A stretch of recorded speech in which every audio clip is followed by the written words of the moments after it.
Ladies and gentlemen, it is my honor to welcome Dr. Craig Stephen Lang.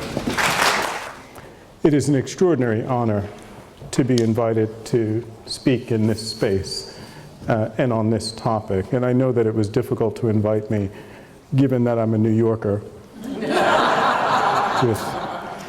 with all of the obligations and attachments that come with that status. So thank you. And honestly, it's just truly an honor to be here and to be standing in this space to talk about this topic. I'm going to give a talk from the introduction to the book, slightly modified for this audience. Remember me to all my family, friends, and relations. I wish you and others of the family, as many as can write, to write me often and tell me about everything and anything, about everybody and thing I care anything about. Henry Watson Jr. begged his father in 1830. Written from New York in November, where the young man had booked passage on the schooner Isabella to Mobile, Alabama, the letter mixed a premature homesickness with a sense of youthful expectation. Watson was from East Windsor, Connecticut, just north of Hartford, and he was heading south to find work as a teacher in an academy or on a plantation. He carried a packet of introductory letters from his professors at Washington College, now Trinity in Hartford, and Harvard College in Cambridge. Family friends had written for him, including Professor Benjamin Silliman of Yale College and his father's business acquaintances. After graduating from Yale, Silliman had considered a job in the South, and his brother Selleck had actually left Yale, graduated, to become a tutor in Charleston, South Carolina. College had in fact initiated Henry Watson Jr. into the slave regimes of the Atlantic world. The founding, financing, and development of higher education in the colonies were thoroughly intertwined with the economic and social forces that transformed West and Central Africa through the slave trade and devastated indigenous nations in the Americas. The Academy was both a beneficiary and a defender of those processes. College graduates had exploited these links for centuries. If you think about the Sillimans, not only was the South, in fact, a destination for them after college, and not only did it represent a whole field of economic opportunity, but the Sillimans had actually paid for their tuition at Yale. Their mother had paid for it by selling slaves from her farm in Connecticut. College graduates apprenticed under the slave traders of New England, the Mid-Atlantic, and Europe. They migrated south into the West Indies for careers as teachers, ministers, lawyers, doctors, politicians, merchants, and planters. The end of the slave trade and the decline of slavery in the northern states did not break those ties. The antebellum South represented a field of opportunity where the wealth of the cotton planters was funding the expansion of the educational infrastructure. The ship, the Isabella, in New York, could carry a handful of passengers, and Watson had booked a small, comfortable cabin. He stored his trunk on board and then explored New York City while he waited for the ship to depart.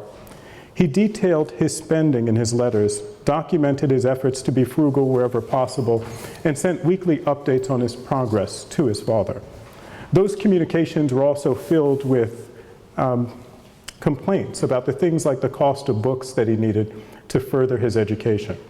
Like Silliman, Watson did not intend to spend his life as a plantation teacher. He wanted to earn a salary for a year, improve his health in a warmer climate, and then study law. Later that month, this 20-year-old aspiring tutor boarded the schooner for a voyage south. An education at Hartford and Trinity College in Hartford and at Harvard and Cambridge was reasonable preparation for life among the slaveholders of Alabama. The presidents of Connecticut's colleges and universities led one of the most extreme branches of the American Colonization Society, founded in 1817 to transplant free black people outside the United States. New England's colonizationists cast African Americans as a threat to democracy and social order, encouraged campaigns to halt the development of free black communities, and even destroyed schools for African American children. They silenced debate about slavery and vehemently attacked abolitionism as the cause of the political tension between the slave and free states. During a lecture for the Colonization Society at the Center Church in New Haven, Yale professor Benjamin Silliman apologized for feeling ashamed by slavery in America and then quickly pointed to the political common ground between the North and South. 13 states had already passed measures supporting colonization, Silliman celebrated, because a large free black population was undesirable and dangerous. The Colonization Society was embedded in Connecticut's colleges and universities. Yale President Jeremiah Day sat as vice president of the National Society, and the Reverend Ralph Randolph Gurley, Yale class of 1818, was its principal agent. Gurley joined the Washington headquarters right after graduating from Yale and spent 50 years editing its journal, lecturing, fundraising, and writing policy. He was also the person who conceived the name Liberia for the colony that the society established in 1822-23. Thomas Brownell, the first president of Washington College, now Trinity, and a slaveholder, was also a member of the Colonization Society. Thomas Gallaudet, who founded a school for the deaf in Hartford, were all in fact managers of the Connecticut branch. President Wilbur Fisk of the New Wesleyan University of Middletown was an active colonizationist. Numerous college trustees and faculty belonged to the society, including Professor Silliman, who was vice president of the state branch. Colonizationists also dominated the Connecticut state government. The entire congressional delegation, 2 United States senators and 6 representatives, belonged to the Colonization Society. Reverend Gurley was not only the principal agent for the society, he was also the chaplain to the United States House of Representatives. Governor Gideon Tomlinson, an 1802 Yale graduate, was the founding president of the Connecticut Colonization Society. His successor, John Samuel Peters, was a charter member of that auxiliary. Justice John Thompson Peters of the Connecticut Supreme Court served as his vice president. The board of managers included Congressman Ralph Ingersoll, a resident of New Haven, Congressman Ebenezer Young from the Yale class of 1806, and several state legislators. Colonization was not, in fact, an innocent political movement. By the 1830s, colonizationists were actively engaged in campaigns to halt the progress of black people throughout the northern states. In fact, my project, Ebony and Ivy, began at that point. We can go to the next one. Okay. We can keep going. One more. Good, perfect. My project actually began at that point. I began this book actually now 12 years ago. Well, I didn't begin a book. I began an essay. I began an article. I began something really quite modest. And what I really wanted to do was just explain how black abolitionists from New York City gained their educations and entered the professions given the fact that they were excluded from colleges and universities. And it's a story that brings New York right into New England history because many of them actually had come north to small academies and schools that were short-lived in New England, or to study privately among friendly ministers, basically apprenticing into the professions. In 1831, William Lloyd Garrison shared with several other abolitionists, black and white, particularly a group of black New York ministers, including Peter Williams Jr., who becomes quite famous for his anti-slavery efforts. He shared with them a plan to actually build the first black college, or a black college, in New Haven, Connecticut. That college was basically stopped by the efforts of a large group of Yale alumni, including, in fact, the president of Yale, Jeremiah Day, and the members of the American Colonization Society. In fact, it was a conspiracy of Yale-affiliated colonizationists who stopped the college from opening. The black abolitionists brought the white abolitionists to the first National Negro Convention in Philadelphia to present the plan for the New Haven School, where the delegates at that convention actually vetted the plan and also actually interrogated the decision to put it in New Haven. The abolitionists, white and black, defended that decision, and they defended it in multiple ways. One was that they had actually spoken about the plan and shared it with the leaders in Connecticut, the state leaders, and they had their tacit support. Secondly, locating the college near Yale would allow the college to actually get tutors and other, so basically faculty that they would need to help sustain the school, and also share resources with Yale. But more importantly, giving the impending end of slavery in the British West Indies. An educated free black population in New Haven would actually help the city, which had in fact rich commercial ties to the Caribbean. In 1831, however, the mayor of New Haven, Dennis Kimberly, led a group of state and local politicians in a town meeting against the school, in which they demanded, in fact, an end to the attempt to open an African school inside New Haven, and suggested that the presence of such a school would lead to the erosion of the racial purity of the state. Black students would, in fact, have continual conflict with students from Yale, and the presence of young black men would actually threaten the sexual purity of Connecticut. It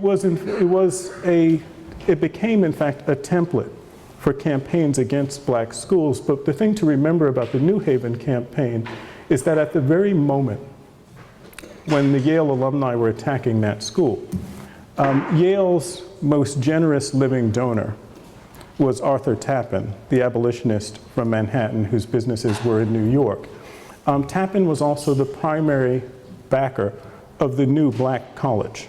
And Yale really couldn't afford to lose generous donors like Tappan. And so the black college actually represented a fundamental threat to Yale. Oh, I'm sorry, back one, my apologies. From there, Prudence Crandall School became the next target of the abolitionists. And if you remember the story, Prudence Crandall gets visited by a 17-year-old young black woman, Sarah Fairweather. Fairweather asked to attend the school that Crandall runs in Canterbury, Connecticut. And with that request, she actually says that she wants to get an education so that she can basically educate and train the black children in the surrounding towns who have no access to regular schooling. Crandall actually prays about the request. She'd begun reading Garrison's Liberator and had been drifting toward abolitionism. She decides to take the young girl into her school, hoping that the presence of one black girl wouldn't actually cause too much disruption. And the two of them get swept to the center of Connecticut history thereafter. The first reaction is very pleasant, leading women from the town in white gloves come for tea, and explain to Crandall that if Sarah Fairweather stayed in the school, they'd withdraw their daughters and ruin her. Crandall then actually, in a moment of panic and despair, leaves Canterbury at night. She heads east to Boston to see if she can get the support of Garrison, which she does. From there, she heads south to Rhode Island, to Providence in particular, to gain the support of white and black abolitionists in Providence. And then she heads south to New York, to the same delegation of black ministers who had brought the white abolitionists to the first black national convention, National Negro Convention, to gain their support, and she does. She returns, and as you probably know, she reopens her academy as an academy for little misses and ladies of color as a black school. And she's ultimately put on trial 3 times under Connecticut's Black Act.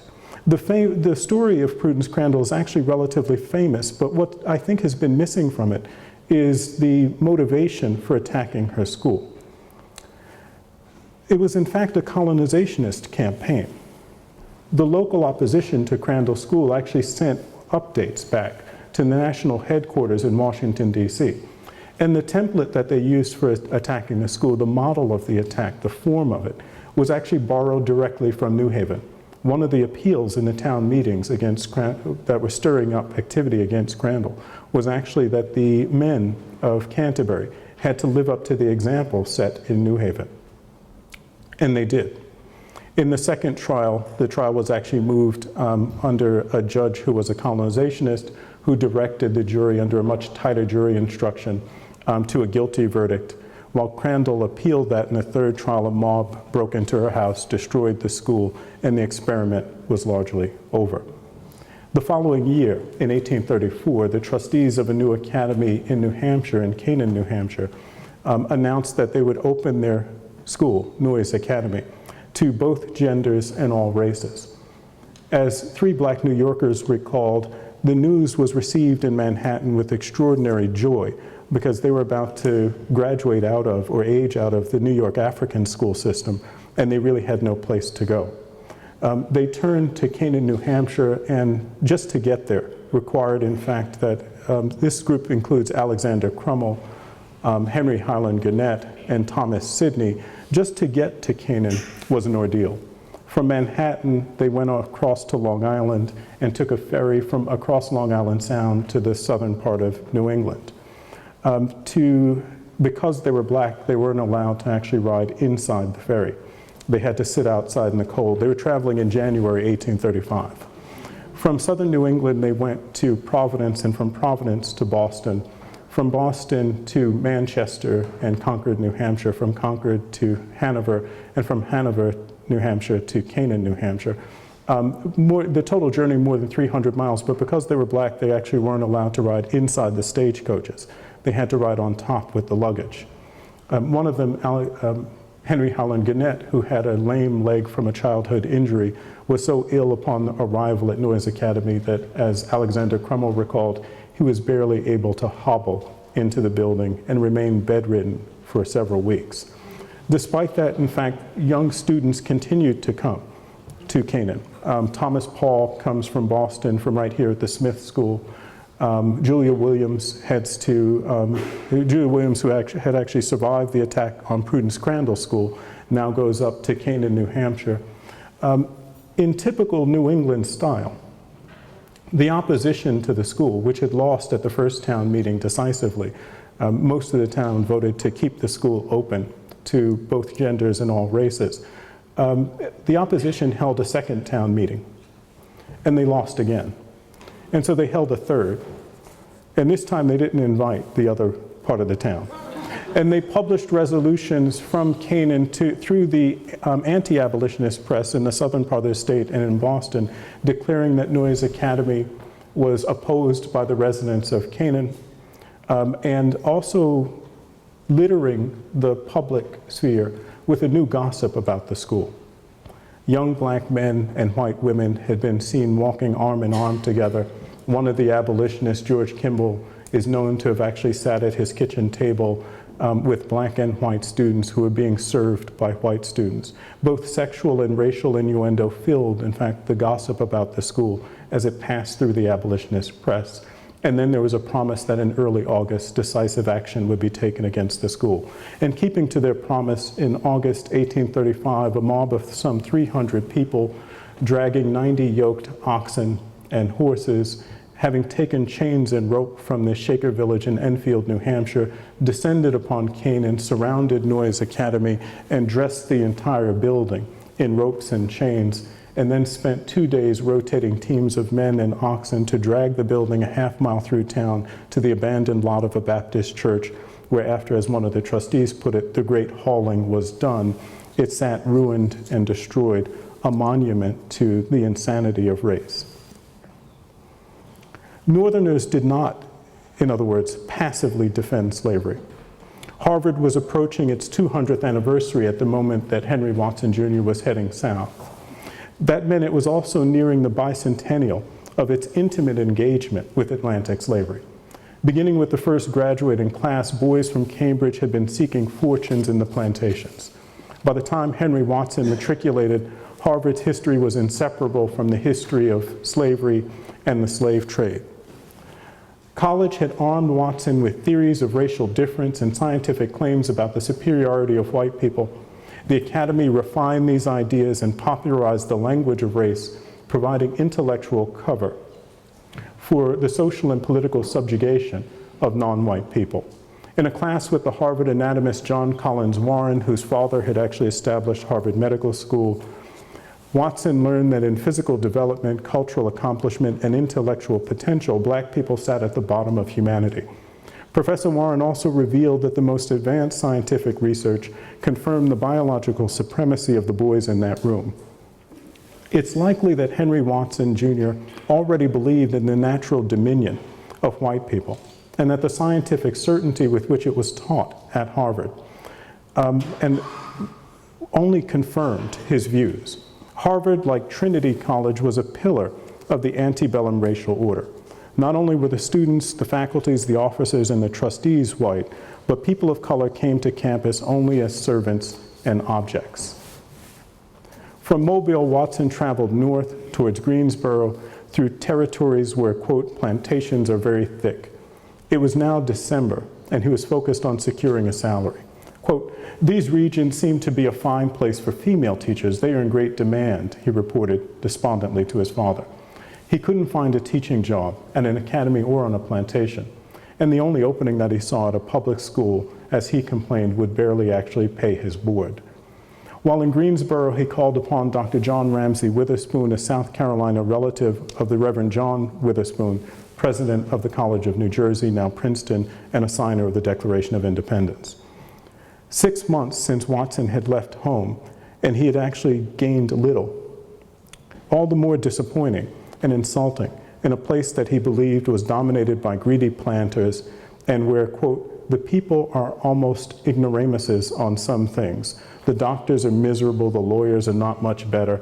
To make matters worse, he lost his purse from a torn coat pocket. It was the Christmas holidays, and so he added a complaint that the streets were full of black people, and therefore he didn't expect to get that wallet back. He went out with his host on a search for the wallet but found nothing, and then the next morning, unconscious of the irony, he dispatched, quote, a Negro to hunt for it, but unsuccessfully. In May 1831, this would-be tutor packed his belongings and prepared to leave Alabama on horseback. The idea of returning to New England by horse likely had come from Caleb Mills, a New Hampshire resident who graduated from Dartmouth College in 1828. Mills and Watson actually passed each other near Northampton, Massachusetts, as Watson was beginning his trip south and as Mills was heading home. Mills later became professor of Greek and Latin at Wabash College and a superintendent of education in Indiana. But Watson had taken note of a particular piece of information during their exchange near Northampton. Quote, he said he had rode that same horse 5,000 or 6,000 miles. At a rate of 40 and 50 miles a day, he had just come from Kentucky. Short on cash, the young tutor chose the same method for his return home.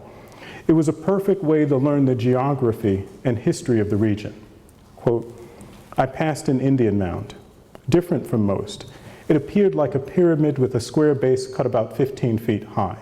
It's a regular square, Watson excitedly jotted while outside Tuscaloosa.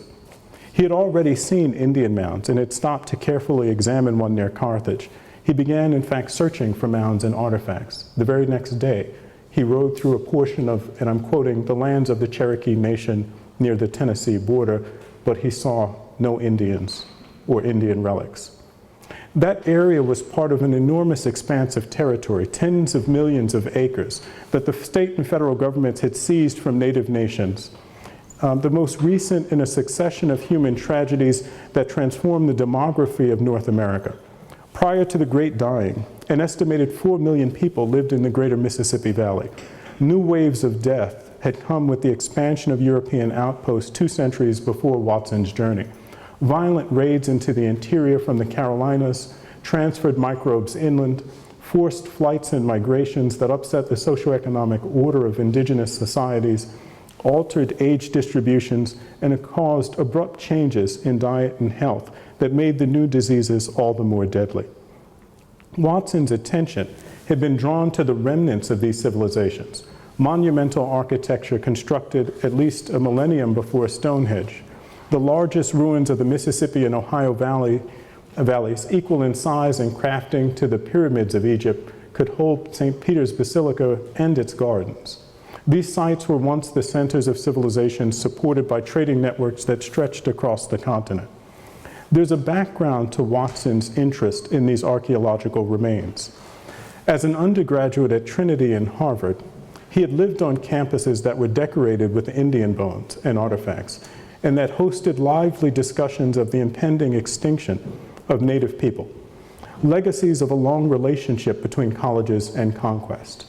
The 1763 fire that destroyed Harvard Hall took with it a collection of human remains, including the jaw of Chief Metacomet, better known in New England as King Philip, whose war of resistance almost brought 17th century New England to an end, and the skin, called the hide in the inventory, of a Negro, tanned like leather for study. European nations founded academies to secure their colonial interest, and they supported these schools by exploiting the decline of Indian nations and the rise of African slavery. A young college graduate riding horseback over ethnically cleansed lands carved into slave plantations had plenty to think about. Watson's mind was quite busy. He marveled at the beauty and the richness of the region. He saw planters driving Indians from the path of cotton. He took notes on the crop economies, hauling distances, and regional markets. At the home of a man he met on the road, he watched 40 enslaved black people working 350 acres. Quote, "Cotton plantations go as far as the eye can reach.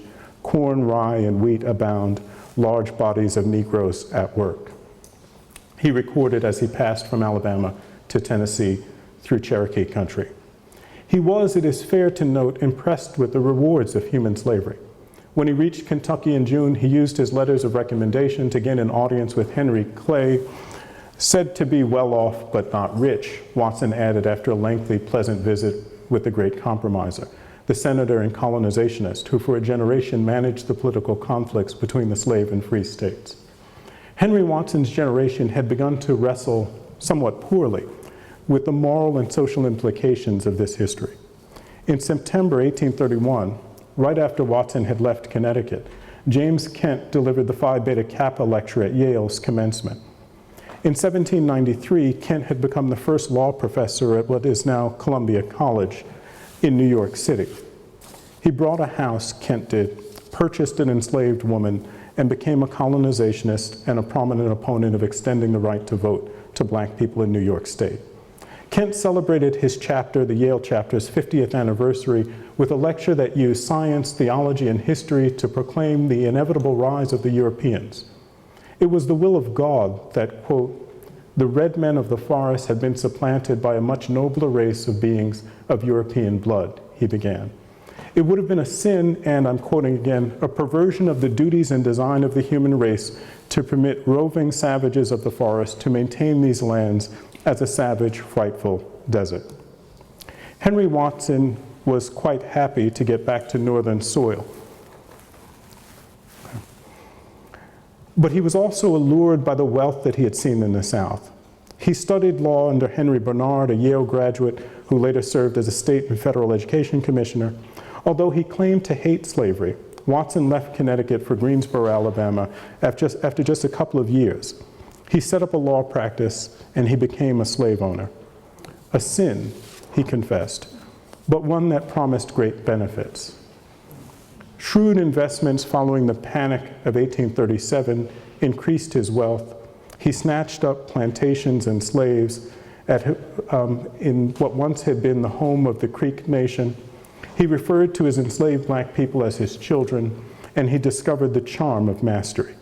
He spent his summers in New England where cotton traders were dominating the commodities markets and massive cotton works were catalyzing an industrial revolution.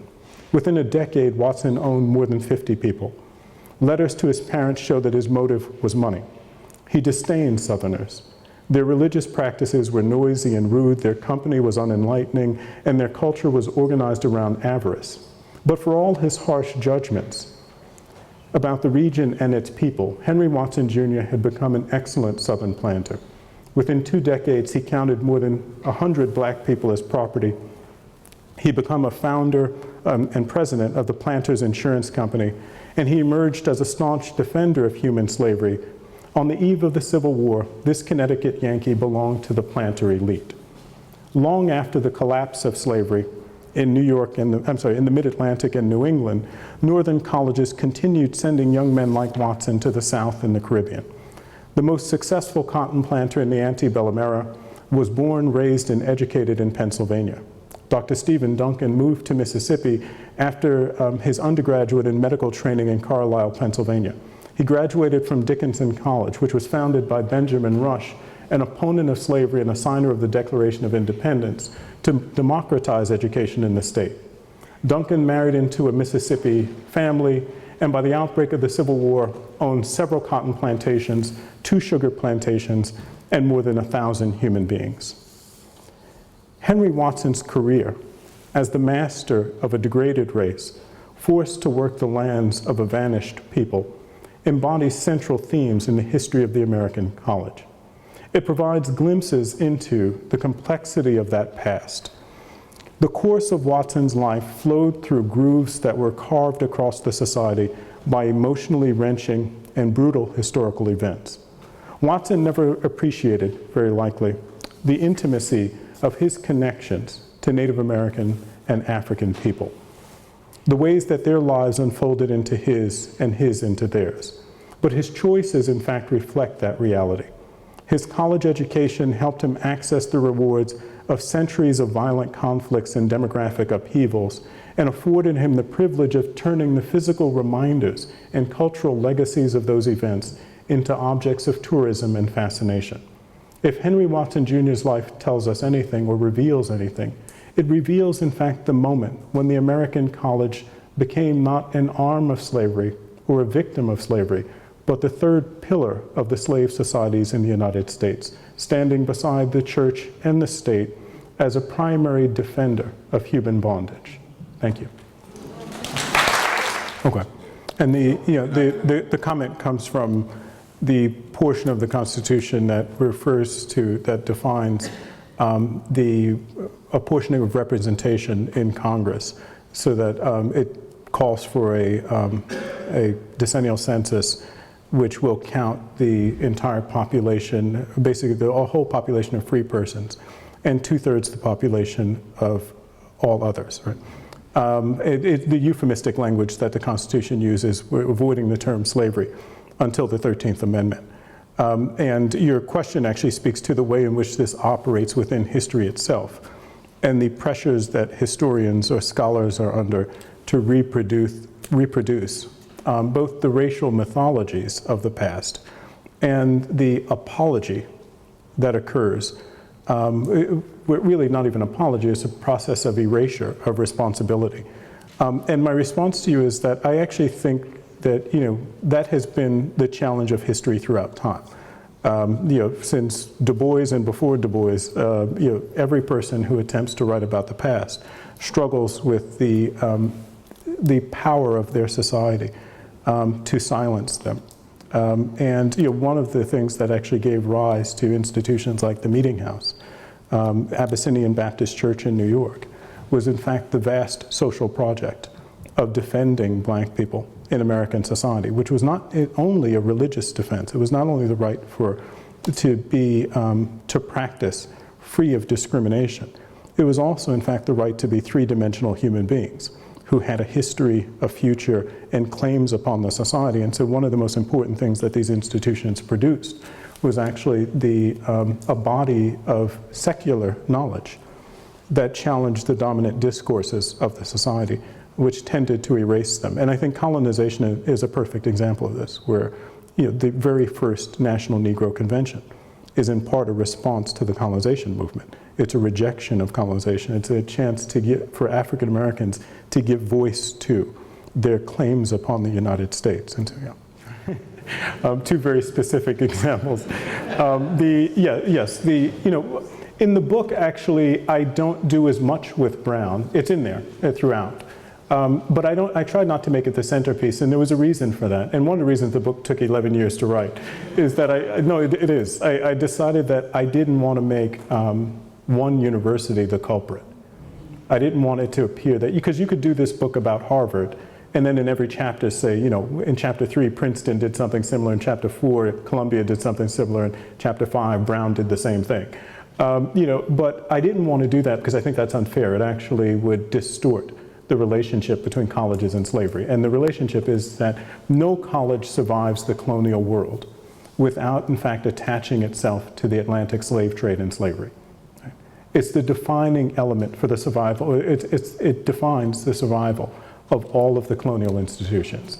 Fred Rudolph, the historian of higher education, once estimated that somewhere around 800 colleges get established in North America, that becomes the United States, before the Civil War, and 80% of them fail. Right? 700 or 800 get established and 80% fail. And in the colonial period, the failure rate is clearly tied to the inability to connect to the slave trade and slavery. I point out in the book, therefore, that there are 3 colleges in British North America up until the beginning of the 18th century. Harvard, 1636 in Cambridge, William and Mary, the College of William and Mary in Virginia in 1693, and Yale, 1701 in Connecticut. And then between 1745 and 1769, 7 new colleges get established. Right? The number of colleges more than triples in that period, beginning with Codrington College in Barbados, and then the College of New Jersey, which is now Princeton, Columbia, Penn, Brown, Rutgers, Dartmouth. This is actually the moment when the African slave trade is peaking. So higher education gets its greatest period of growth in North America at the height of the African slave trade. And in fact, all of the colleges are produced by denominations, churches, that are seeking to institutionalize themselves in the colonies and expand their institutional infrastructure by exploiting the new wealth being produced by members of those denominations. And so the Brown brothers at Brown, but also the slave traders of Rhode Island, are the force behind the establishment of the College of Rhode Island. In New York City, at King's College, which becomes Columbia, it's the leading slave traders. The Livingstons become, in fact, among the founding generation, the Krugers. The largest slaving outfits from Manhattan become, in fact, the dominant force in the creation of the new college. They also actually are quite important in the establishment of Queens College, which is now Rutgers, and the College of New Jersey, which is Princeton. At Dartmouth, Dartmouth is a little bit different because in 1769, Eleazar Wheelock, the founder of Dartmouth, gets a charter to establish a school. He's been an Indian missionary for most of his career in Connecticut.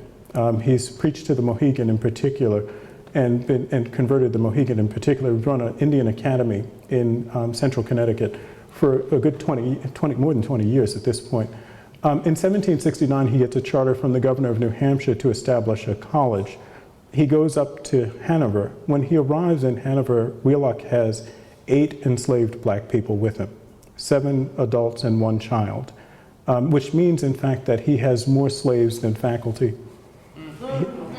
He has more slaves than trustees. And an honest accounting would say he actually has more slaves than students. Right? Or enslaved people are the largest population of people on the Dartmouth campus. But it's important to remember that in each of these instances, what I do in the book is, on the chapter that's about the slave trade and colleges, Columbia comes to the foreground because I think the story of Brown was already well known. And I decided that the next best site for showing the relationship between the slave trade and colleges was Manhattan. Which was, attempting to rival Providence, but it just couldn't get there. They wanted to, but they couldn't. Like Boston is, everyone is envious of that trade, and they're trying to dominate it. They're just, less successful at times. And so, and then there are chapters that are about the West Indies, and there Princeton comes to the fore. But what I wanted to do throughout was to have some different colleges at the center of the narrative in order to show the way in which all of the colleges were born in the same soil and could only grow in that soil. Yeah, it's the same relationship. In the chapter on there's a chapter that actually deals largely with Princeton, and one of the things that I point out in the chapter is actually that the expansion of the American college into the South. Up until the American Revolution, there's only one college in the South, William and Mary. There are effectively no colleges in the West Indies because Codrington College in Barbados, the 4th English college in the Americas. Codrington actually runs as a very small seminary, and so it's not really a full college. But there are effectively no colleges in the West Indies and only one college in the South. Northern colleges actually compete for those students, and they compete for donors in those regions. When John Witherspoon comes to take over the College of New Jersey, he comes from Scotland to take over Princeton. Princeton is struggling in 1768 when he arrives. His plan for saving the College of New Jersey, Princeton, is to seek students in the West Indies and the South. And so he immediately writes a missive to the West Indians in which he declares that the very name of a West Indian has come to imply great opulence in a kind of rhetorical bow to the West Indians. And the wealthiest men in the wealthiest families in British America are in Barbados and Jamaica. And so that's where he's turning for support, and that's where he's turning to save his college. And so yes, by the American college advances south and west as a project of northern colleges, actually sending their students into the South. Witherspoon, in fact, becomes a master at this, of taking young men who are graduating Princeton in the 1760s, 1770s, and 1780s, and sending them into Virginia, the Carolinas, Georgia, Tennessee, and across the mountain range, actually, as the ambassadors of a brand of Presbyterianism that is headquartered at Princeton, but now actually populating the educational infrastructure of an expanding colonial and then national population. And so as the American college moves west, it moves west on the back of enslaved black people. The first college west of the Mississippi River, and you can debate this, but it's probably St. Louis University, one of the Catholic colleges. And St. Louis actually is a college in which the Jesuits own slaves. Yeah, and they're using their slaves to build the college and to fund the college.